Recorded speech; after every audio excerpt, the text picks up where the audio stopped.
मित्रों, आप सभी का एक बार फिर ऑनलाइन शिक्षा में बहुत बहुत स्वागत है।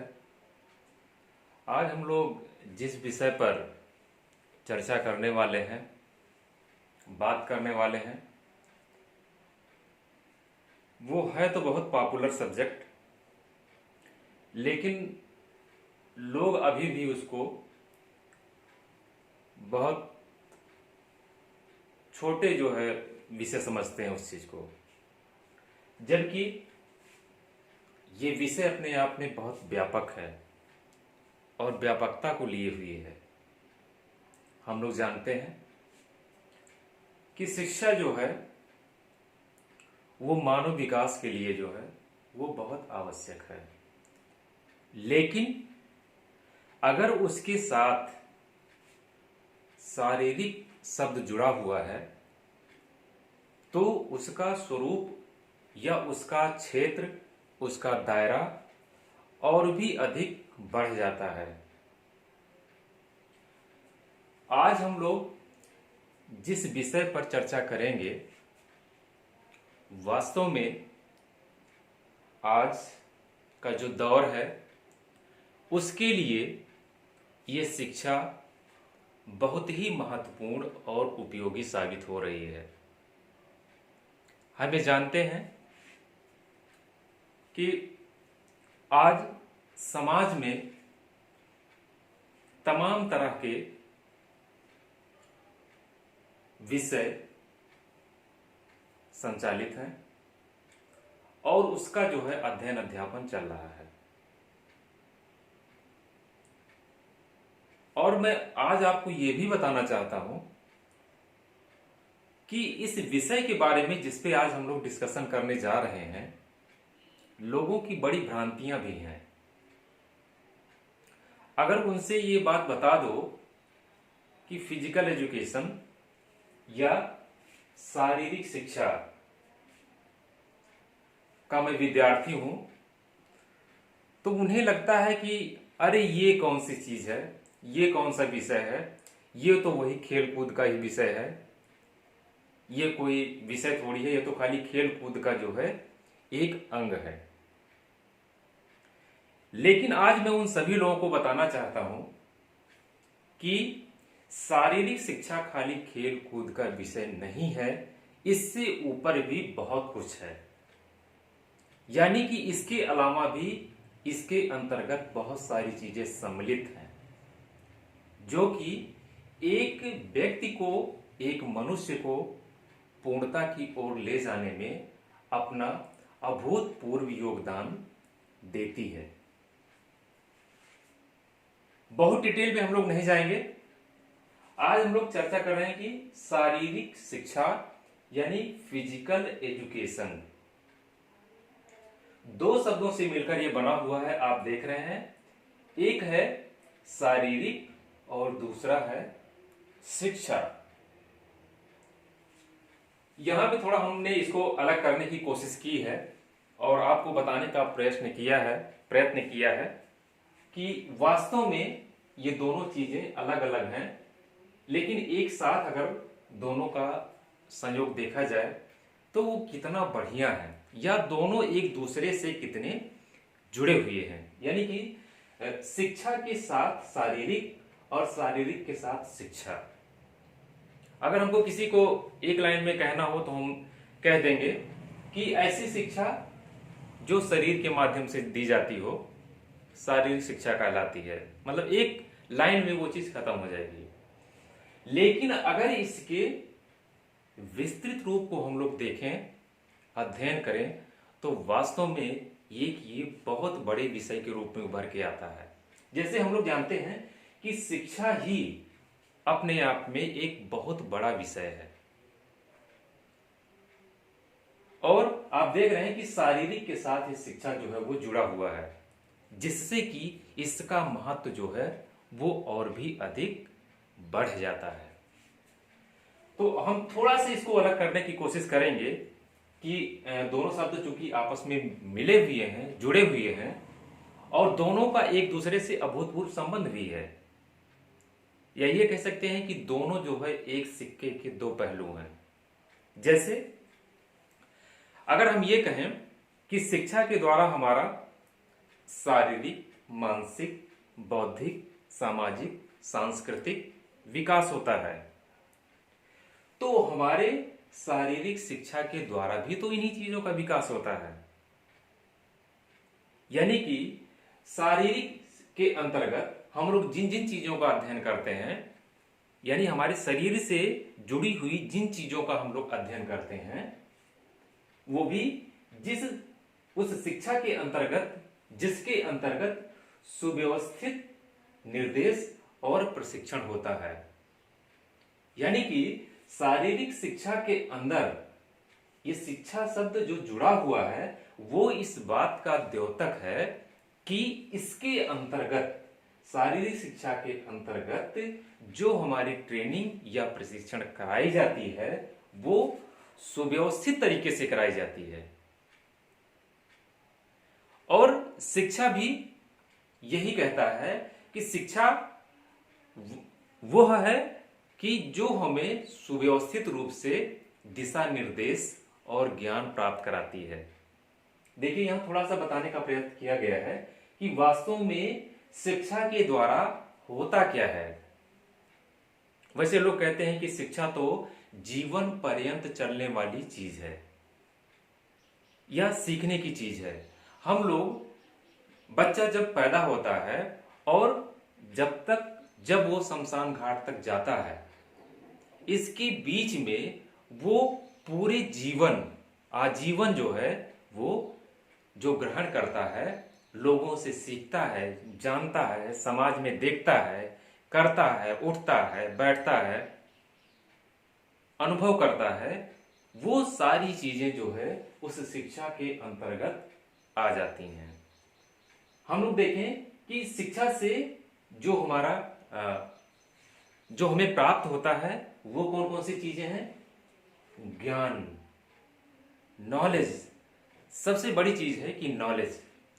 हम जो है पढ़ते चले जाएं और हमें अपने विषय के बारे में ज्ञान नहीं हो रहा है, या हम उस विषय से परिचित नहीं हो पा रहे हैं, तो उस शिक्षा का जो है वो कोई मतलब नहीं होता है। यानी कि जिस विषय पे हम लोग अध्ययन करें, जानकारी करें, पढ़ें, लिखें, जानें, समझें, तो उसके अंतर्गत हमारे ज्ञान का जो है वो विकास होना बहुत जरूरी है। इसी तरह से हम देखें कि चरित्र, शिक्षा हमारे चरित्र के निर्माण में बहुत बड़ी भूमिका अदा करती है। क्योंकि एक शिक्षित व्यक्ति और एक जो अशिक्षित व्यक्ति है, दोनों में आप देखें तो आपको जमीन और आसमान का अंतर दिख जाएगा। ऐसा नहीं कि जो शिक्षित व्यक्ति, जिसको शिक्षा नहीं मिली है या जिसने शिक्षा नहीं ग्रहण किया है, उसके अंदर चरित्र का अभाव होता है, ये नहीं कहा जा सकता है। लेकिन ये माना जाता है कि एक उत्तम चरित्र का जो विकास है वो हमारी शिक्षा के द्वारा जो है वो होता है। व्यवहार, बिहेवियर बहुत बड़ी चीज है कि शिक्षा के द्वारा हमारा ज्ञान, चरित्र और व्यवहार जो है वो परिवर्तित होता है कि हमें किन परिस्थितियों में कैसा व्यवहार करना चाहिए। यानी कि ये कहावत है कि जैसा देश वैसा वेश। यानी कि हम जिस भी परिस्थिति में जाएं, वहां अपने आप को उससे समायोजित करने की कोशिश करें या उसके अनुरूप अपने आप को ढालने की कोशिश करें। तो ये सब चीजें संभव हो पाती हैं हमारी शिक्षा के द्वारा। अगर हमने उचित शिक्षा ली है, व्यवस्थित शिक्षा लिया है, व्यवस्थित दिशा निर्देश हमें प्राप्त है, व्यवस्थित प्रशिक्षण हमें प्राप्त है, तो निश्चित रूप से हम कहीं भी असफल नहीं हो सकते। ऐसी शिक्षा हमको कहीं भी असफल होने नहीं देती है।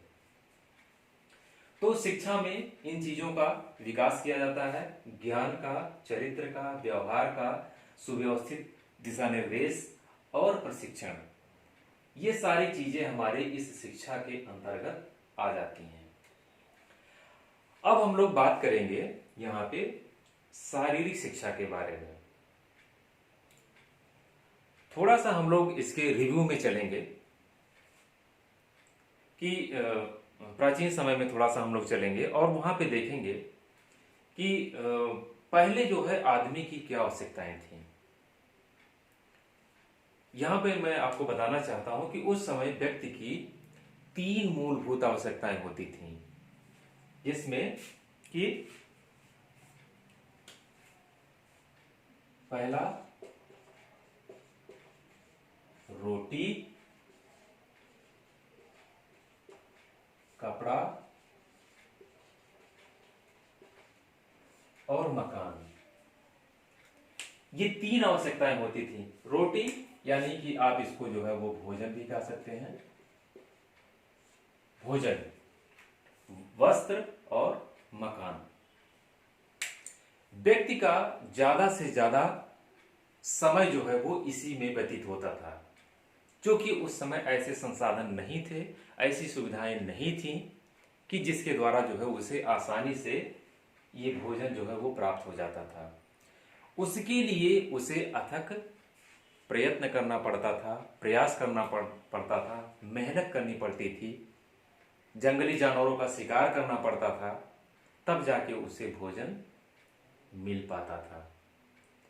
तो उस भोजन की तलाश में या उस भोजन को पाने में उसे जो है वो सबसे पहले जिस चीज की आवश्यकता होती थी वो होती थी शारीरिक संचलन की या शारीरिक क्रियाकलाप की।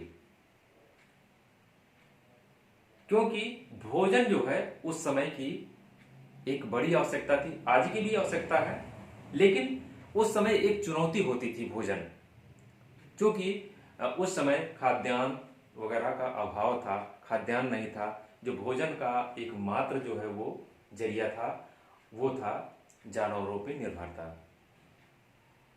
और जानवर कितने एक्टिव होते हैं आप उसको समझ सकते हैं। तो उन जानवरों का शिकार करने के लिए हमें शारीरिक क्रियाशीलता की आवश्यकता होती थी, यानी दौड़ने की आवश्यकता पड़ती थी, हमको चलने की आवश्यकता पड़ती थी, उस पर आघात लगा के जो है वो प्रहार करने की आवश्यकता पड़ती थी। तो उसके लिए हमें हमारे शारीरिक बल की, हमें शारीरिक क्षमता की आवश्यकता पड़ती थी, जिससे हम उसका जो है शिकार कर पाते थे और अपना भोजन जो है वो कर पाते थे। आगे चल के जैसे जैसे हमारी परिस्थितियां चेंज हुई, सांस्कृतिक और सामाजिकता में जो है परिवर्तन हुए, हमारे संस्कृति और समाज में धीरे धीरे परिवर्तन हुआ और आगे चल के उसी संचलन को शारीरिक शिक्षा के रूप में जो है वो जाने जाना लगा, है ना, कि उसको इस विषय के रूप में लोग जानने लगे। इसमें हम लोग ये भी जानते हैं कि अगर इन दोनों लाइनों पे थोड़ा सा हम लोग ध्यान दें कि मानव का विकास शारीरिक संचलन से प्रारंभ हुआ या होता है। इसमें मैं आपको बताना चाहता हूं कि जैसे एक बच्चा पैदा होता है जब, तो आपने देखा होगा कि वो अपने आप से जो है वो बहुत कुछ नहीं कर सकता है, यानी बहुत करेगा तो क्योंकि आवाज होती नहीं है उस समय, उसमें आवाज का आशय ये है कि वो आपको बुला नहीं सकता है, खाली रो सकता है, रो के अपनी भावनाओं को जो है वो व्यक्त कर सकता है। अगर भूख लगी है तो रोएगा, दर्द है तो रोएगा, ये इस तरह से जितनी भी क्रियाकलाप वो करेगा तो वो अपने रोने से ही जो है आपको अपनी तरफ वो आकर्षित करेगा। इसके अलावा हम लोग देखते हैं जो उसका विकास होता है वो कैसे होता है, उसके बॉडी का जो ग्रोथ होता है वो कैसे होता है। हम लोग जानते हैं कि 2 चीजों से जो है उसकी ग्रोथ जो है वो डिपेंड होती है। एक होती है कि माँ का दूध, और जो दूसरा होता है वो होता है उसका मालिश।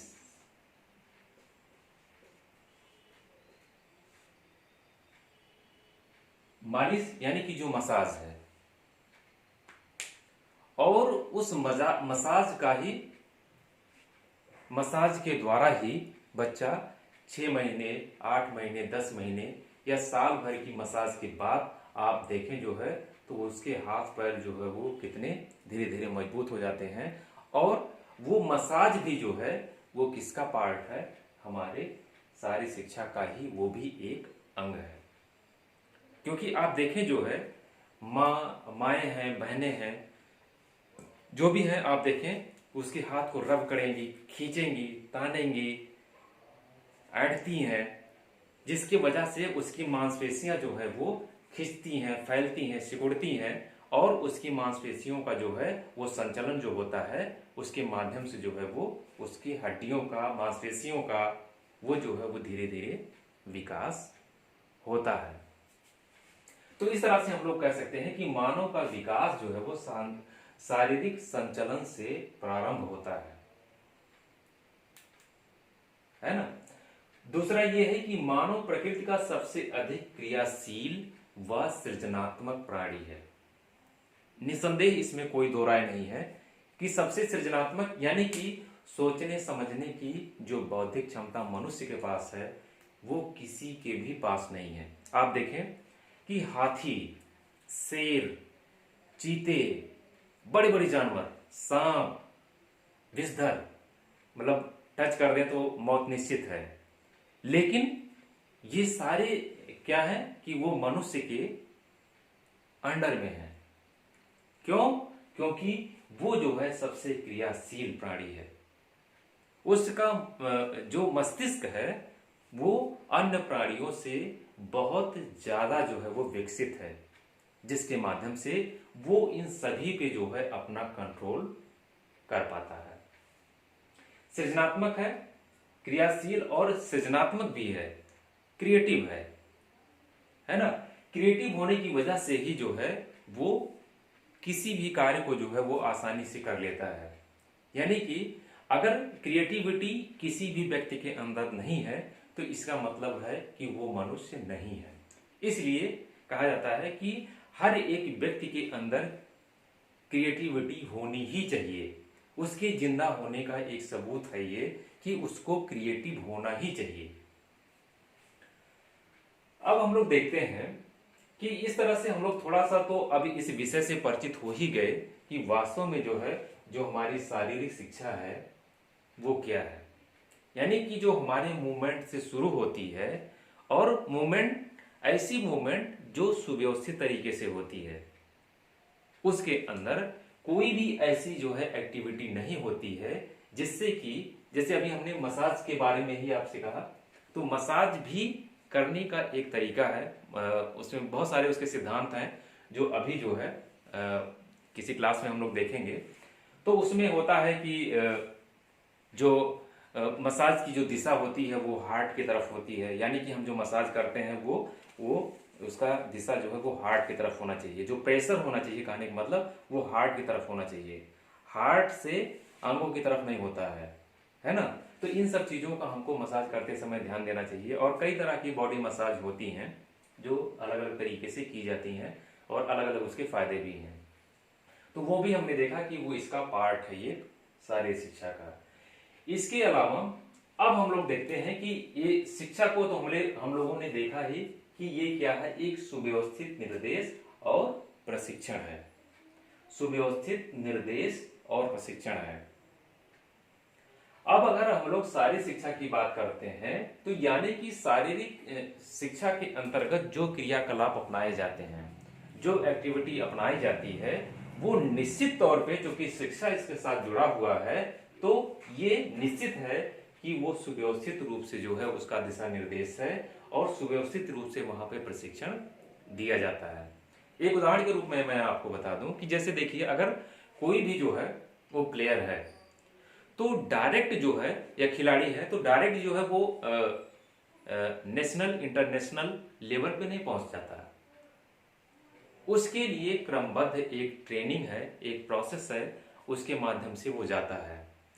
जैसे अभी हम लोग हायर एजुकेशन की अगर बात करें तो सबसे पहले अगर बच्चे को जो है वो हायर लेवल की प्रतियोगिताओं में जाना है या इंटरनेशनल लेवल तक की प्रतियोगिताओं में जाना है तो उसे सबसे पहले स्कूल, फिर डिवीजन, फिर स्टेट, फिर नेशनल और फिर इंटरनेशनल, इन सभी चरणों से होकर गुजरना पड़ेगा।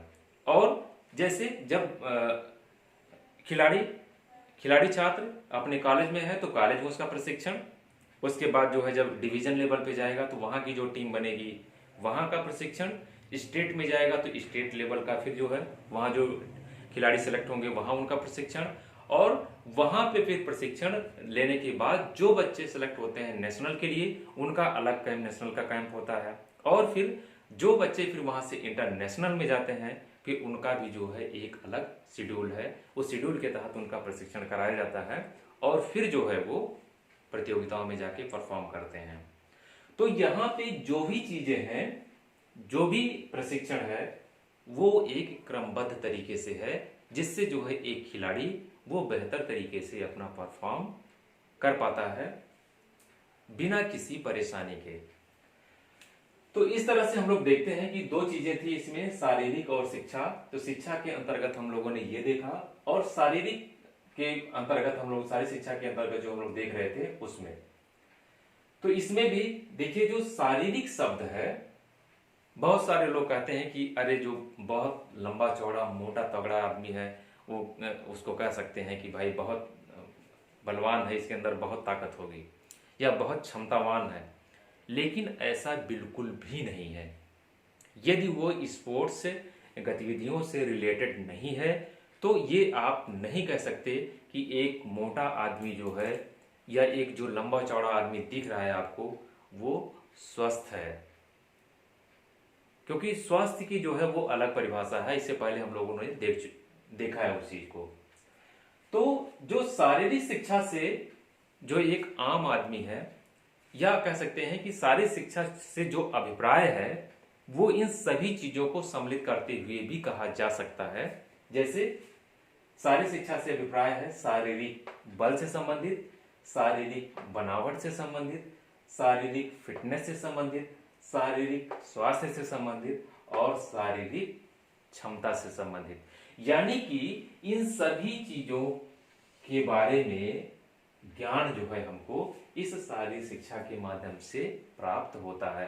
अगर हमको अपने शारीरिक बल को बढ़ाना है या शारीरिक बल में वृद्धि करनी है तो हम क्या करेंगे कि क्योंकि हम लोग जानते हैं कि ये शारीरिक शिक्षा है, शारीरिक शिक्षा यानी हमारे शरीर के माध्यम से ही शरीर को दी गई शिक्षा शारीरिक शिक्षा कहलाती है ना।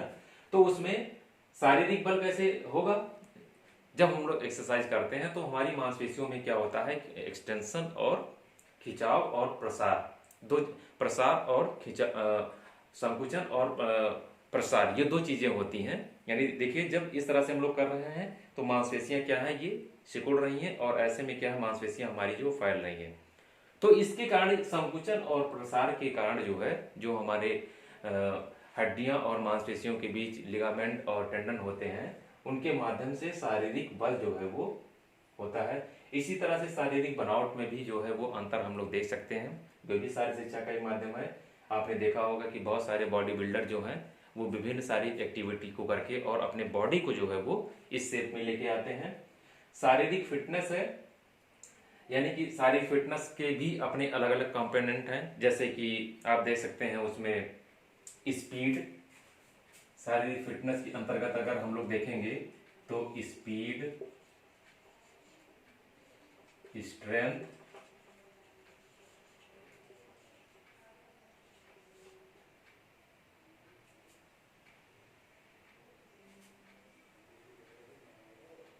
एंडोरेंस, फ्लेक्सिबिलिटी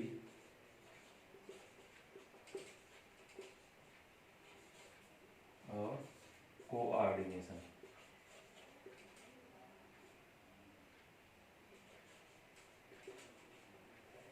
तो ये हमारे ये फिटनेस होती है, स्पीड, स्ट्रेंथ, एंडोरेंस, फ्लेक्सिबिलिटी और कोऑर्डिनेशन, है ना। गति, ताकत, दमखम, लचीलापन और शरीर और मन का यानी हमारी मांसपेशियों का और तंत्रिका का जो समन्वय है वो सारी चीजें इसके अंतर्गत आती हैं। इसके बाद शारीरिक स्वास्थ्य भी है, जब हम शारीरिक गतिविधियों में भाग लेते हैं तो हमारा स्वास्थ्य भी जो है उसी हिसाब से डेवलप होता है। और शारीरिक क्षमता यानी कि जो हमारी बॉडी की जो है वो क्षमता है वो भी जो है वो डेवलप होती है। क्योंकि अभी देखिए हम किसी भी एक्टिविटी में प्रतिभाग जब करते हैं तो अगर हम लोग पहले से जो है अगर शारीरिक गतिविधियों से नहीं जुड़े हैं तो हमको बहुत ही जल्दी जो है वो थकान महसूस होने लगेगी, बहुत जल्दी हम लोग थक जाएंगे, या हमारी ब्रीदिंग रेट जो है वो बहुत हाई हो जाती है ना। लेकिन जब हम लोग अपने जो है इस गतिविधि में, शारीरिक गतिविधियों में लगे रहते हैं, उसको क्रमशः जो है क्रमबद्ध तरीके से लगे रहते हैं और अभ्यास करते हैं, तो फिर धीरे धीरे जो है वो उसका विकास हो जाता है। तो इन्हीं सब चीजों को देखते हुए प्लेटो ने कहा है कि शारीरिक क्रियाशीलता की कमी, ध्यान दीजिएगा, बहुत महत्वपूर्ण जो है बातें कही हैं इन्होंने, कि शारीरिक क्रियाशीलता की कमी मानव के अच्छे दशा को नष्ट कर देती है ना। जैसे एक आदमी बेड पे पड़ा हो तो आप देखें पड़े पड़े पड़े पड़े उसकी मांसपेशियां वगैरह एकदम सुस्त हो जाती हैं, दिमाग भी जो है उसका धीरे धीरे जो है वो सुस्त पड़ने लगता है। तो वही चीज उन्होंने कहा है कि शारीरिक क्रियाशीलता की कमी एक अच्छे मानव की दशा को नष्ट कर देती है, जबकि सिलसिलेवार ढंग से की गई कसरत इसका संरक्षण और बचाव करती है। तो इसलिए हम लोग जानते हैं या कह सकते हैं कि शारीरिक शिक्षा का हमारे जीवन में जो है वो बहुत ही बड़ा योगदान है, क्योंकि हम लोग जानते हैं जैसे ही मनुष्य पैदा होता है उसके बाद जो सबसे पहले जो उसकी आवश्यकताएं होती हैं वो संचलन की होती हैं, क्योंकि चलना फिरना, दौड़ना, कूदना, फेंकना, ये सारी चीजें जो है वो इसके अंतर्गत आ जाती हैं। अभी आगे फिर हम लोग अगले वीडियो में देखेंगे कि शारीरिक शिक्षा के जो लक्ष्य हैं, शारीरिक शिक्षा का जो उद्देश्य है और शारीरिक शिक्षा का जो महत्व है वो क्या क्या है, और शारीरिक शिक्षा की जो परिभाषाएं हैं उसके बारे में भी हम लोग अध्ययन करेंगे। धन्यवाद।